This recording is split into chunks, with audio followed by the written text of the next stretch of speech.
Hi guys, welcome back to Nico Talks Hockey, the channel where I talk everything and all about hockey with a little focus on the Chicago Blackhawks.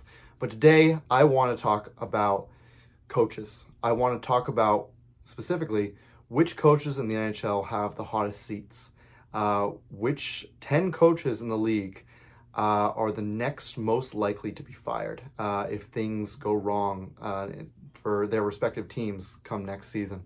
So I covered the GMs, and I want to cover the coaches now because coaches, they come and go very quickly. GMs, it's hard to see when you gotta wait a little bit longer if they're gonna get fired. But coaches, they're the first to kind of to fall. If there's someone to blame, it's usually the coach. At least that's how organizations see it. So without further ado, I want to get into it right now. I'll start with number 10, and then we'll go up. And with each one, I think the way I'm going to be doing it is each one has a higher likelihood of being fired. So at number 10, I have Rod the Bod Brindamore. Now, I think, disclaimer, I can hear Carolina fans saying, what's going on?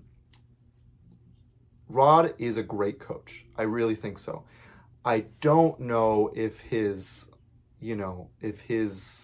systems, if his schematics, the way he runs teams, at least how he's running the Hurricanes, I don't know.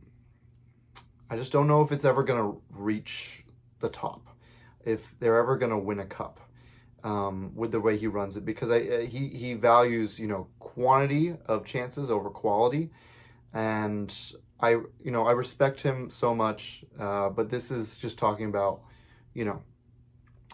what's the likelihood he gets fired? I understand that this past season for Carolina, it wasn't supposed to be a go for it all year. It was supposed to be a little bit of a setback year. So, those expectations, it's not the highest.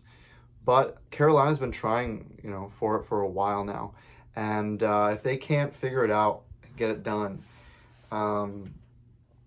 if they, lose early in the playoffs, I could see next season, let's say they get bounced first round, where's the progression? Eventually, I could see, Rod, although he's very loved there in Carolina by fans and the players alike, I could see him taking the fall.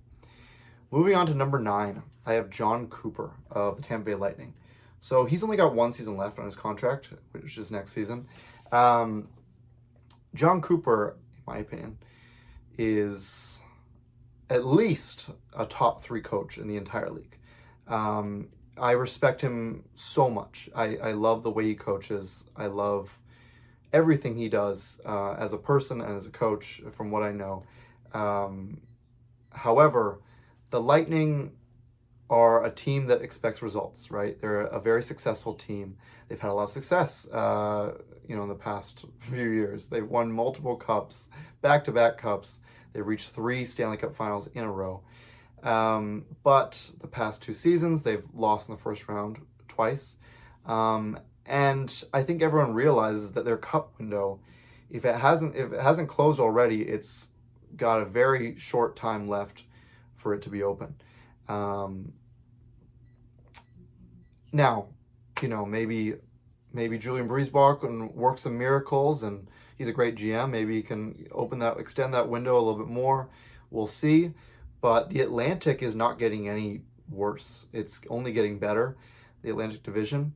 And so, John Cooper, he's an amazing coach. But if the Lightning have a setback, let's say they lose again, third year in a row, they lose in the first round or miss playoffs. Let's say Ottawa is so good they make playoffs. Montreal stays in the playoffs. And let's say the Red Wings finally break through. All it would take is, just the Lightning getting bumped out, and then the Lightning, as an organization, step back and say, all right, well, his contract's done. Maybe we just part our ways here and look for a new voice.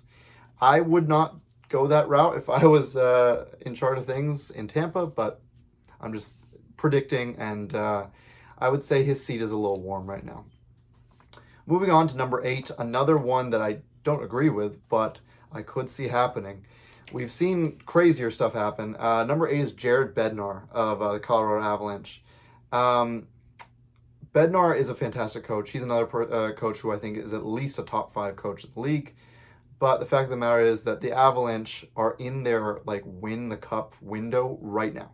They're in it right now, and they don't know how much longer. I mean, I expect at least 3 to 4 years, but they expect results, and every sports team should.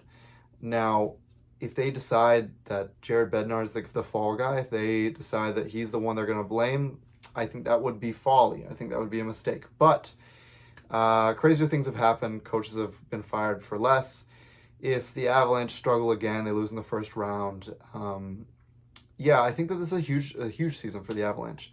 They really need to make some noise in the playoffs. They don't necessarily have to win the cup, but maybe a deep run is needed for Jared Bednar to keep his job. Moving on to number 7, I actually have Chris Noblock of the Edmonton Oilers. Now, another one where I totally wouldn't agree if he was to be fired. But then again, I didn't agree with Jay Woodcroft being fired. I don't think he was the fault of the Edmonton Oilers having that horrible start of the season. And I wouldn't agree if Chris Noblock were to be fired. I think he's done a great job.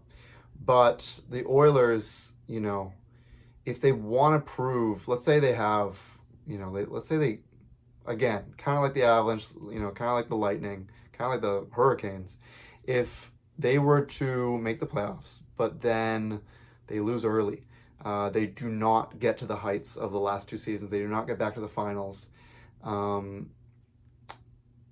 there's only so much you can do. There's only so many players you can move out. And Stan Bowman, he's someone who's looking to rebuild his reputation again. I could absolutely see him bringing in someone that he would like. He would get to pick his own coach. I understand that Chris Noblock has a great relationship with Connor McDavid, but if they're trying to prove to McDavid to make him stay, which I do think he's staying, but if they're trying to really convince him here, I think I could see a reality where they're like, all right, Connor, we're gonna bring in someone who we think is an even better coach, and he's gonna be the tipping point to get us there. So again, hope they keep Chris Noblock. I think he's good, but they really want a cup here, and they might do anything for it. Moving on to number 6, I have John Hynes of the Nashville Predators. John Hynes is a coach I'm not too fond of. To me, he's like the ultimate mid coach. No offense, but he just seems like the kind of classic retread coach, the old boys club where NHL teams look around, organizations look around, they're like, well, there's no one better, or there's no one we know already, so we're gonna go with John Hynes. John Hynes, I just realized, is not on the Nashville Predators. He's on the Minnesota Wild. I can't believe I forgot that. He was on the Nashville Predators. So I could see the Minnesota Wild thinking about it and being like, okay, well, let's say in a very crowded Central Division where the Blues can take another step. The Stars, Avalanche, Jets are all very strong still. Let's say Utah takes another step. Let's say the Wild, God forbid, Kaprizov has another injury late old season. Let's say they take a step back and miss playoffs. I could absolutely see John Hynes being a kind of guy to absolutely be the fall guy and say, no. We're going to get someone who is better at coaching the youth, right? With, Zeev Boyum and all their, young prospects starting to matriculate up. So, John Hynes of the Minnesota Wild is at number 6 in terms of my hot seat ranking. Moving on to number 5, this is where it gets really hot. This is, we enter the territory of coaches that I think have a very short leash here. It wouldn't take a lot for them. I could see them getting fired for very little. They get off to first 10 games. Maybe it's below 500 start. I could see a GM being panicky, or even the GM being fired, and someone being brought in and said, hey, you're out of here. We want our guy, or something like that. So at number 5, I have Lindy Ruff of the Buffalo Sabres. I'm not a fan of this coach. I don't think he should have ever been hired in the first place. but the Buffalo Sabres are the Buffalo Sabres. Lindy Ruff, I just think the game has passed him by. I think that the way he coaches is not fit for today's game. I would really like them to bring in someone like they went with Don Granato, right? They went with Don Granato, and he was like the ultimate players coach. He was so good with people, and he was good with developing. But to me, that's more of like an assistant coach or an AHL coach. And then they went the opposite direction. They're like, okay, we're gonna go with so much experience. Well, they went with someone who's got almost too much experience because he's pretty old these days. I'd love to see the Sabres go somewhere in the middle, someone who's got experience but also can relate to the youth, right? So yeah, Lindy Ruff, I think his seat is very hot right now especially because Kevin Adams might be fired soon. We'll see if the Sabres get off to another bad start. Moving on to number 4, I have Andre Tourigny of the Utah Mammoth. He's been there for a while, and just going off facts, if you look at the average shelf life of a coach in the NHL, it's like 2.3 seasons, maybe, if that. I think that's being generous. So he's been there for at least 4 seasons now. So yeah, Tourigny, he's had a long leash here. I'm sure he's liked a lot by Bill Armstrong there in now Utah, formerly Arizona. But I could see him being like, okay, well, what we're bringing up these prospects. These players are only getting better. If they have a bad start of the season or they have a bad season, they miss playoffs. I could absolutely see them the organization and their headspace being like, yeah, no, we should change the coach because he's the common denominator through all these past bad seasons. I like Tourigny as a coach, but I also could get down with if Utah again has struggles, I could be down with and could be convinced that maybe they need to change there. We're going to the top 3 here, the hottest seats. Who is most likely to be fired if they have a bad season and their organization, their goals are not met? At number 3, I have Andrew Brunette, this time of the Nashville Predators. Yeah, the Predators, Barry Trotz doesn't really know what he's doing. I think that's pretty evident to everybody. Respect him a ton as a coach, he was awesome as a coach. He's very fresh as a GM. Maybe he'll eventually get it down, but as of right now, he's like a bottom 3 GM in the league. He keeps making decisions that are baffling to me. And although I think Brunette's a good coach, I could see Trotz just being like, we got to replace you. It's not working out here. Even though I think the root of the problem, if Nashville has another bad season, the root of the problem is that they have no direction. The Nashville Predators don't even know where up is from down.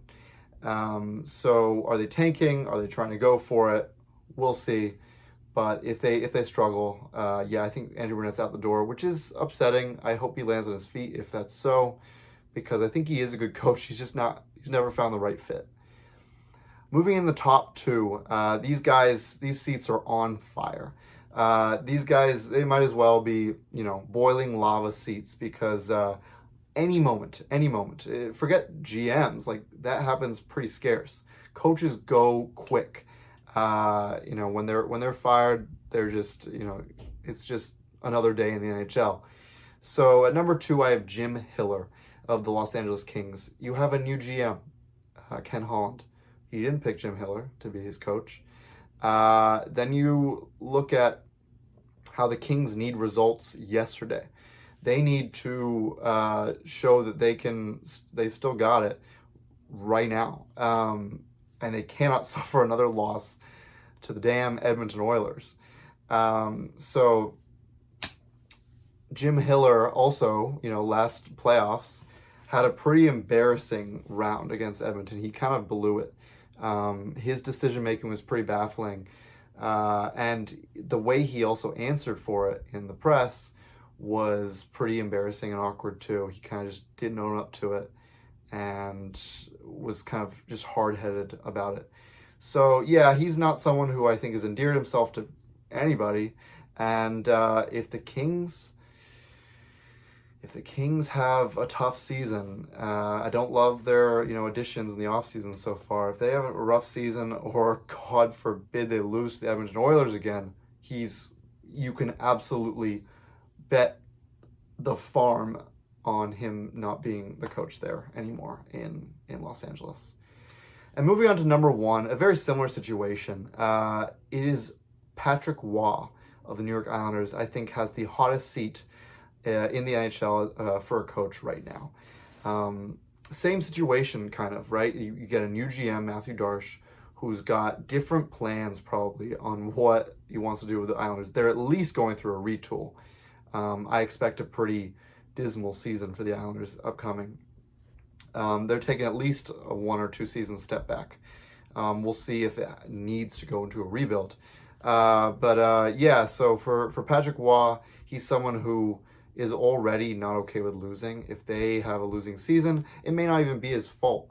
It's maybe by design, right? And so they're just like, goodbye, Roy. This is something we can tell our fans that we're trying to stay competitive, even though they'll probably bring in someone who is just much more in tune with the direction they're going, right? Maybe someone who's better at developing young players.